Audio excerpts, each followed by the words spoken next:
Highest rainfall देशातला पातरपुंजला मोजला जातो।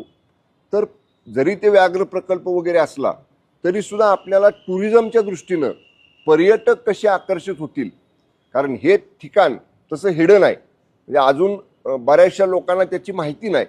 तर ते आमच्या महाराष्ट्र पर्यटन विकास महामंडळाच्या वेबसाईटवर, पर्यटन संचालनालयाच्या वेबसाईटवर अगदी देशाचं जे पर्यटन विभाग आहे त्यांच्याशी सुद्धा लिंकिंग करून या स्पॉटचा किंवा या पातरपुंज गावचा हा जागतिक नकाशावरती हे गाव आणण्यासाठीचे माझे प्रयत्न हे सुरू आहेत। एकदा दोनदा मी प्राथमिक बैठका मध्यंतरी घेतल्या होत्या।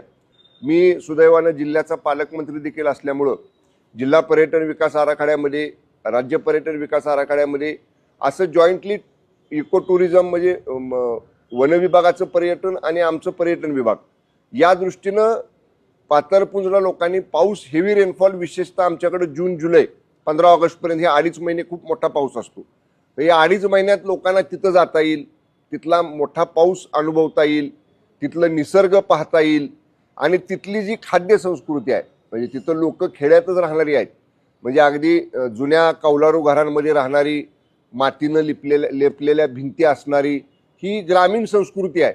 तर तिथल्या सुद्धा खाद्य संस्कृतीचा एक वन डे ट्रिप म्हणजे सकाळी लवकर लोक गेले आणि संध्याकाळी सूर्य मावळल्याच्या आत वरून परत खाली आले तर तो सुद्धा एक चांगला स्पॉट, एक चांगलं ठिकाण हे जिल्ह्यात आणि आमच्या पाटण तालुक्यामध्ये पर्यटनाच्या दृष्टीनं या ठिकाणी होऊ शकतं।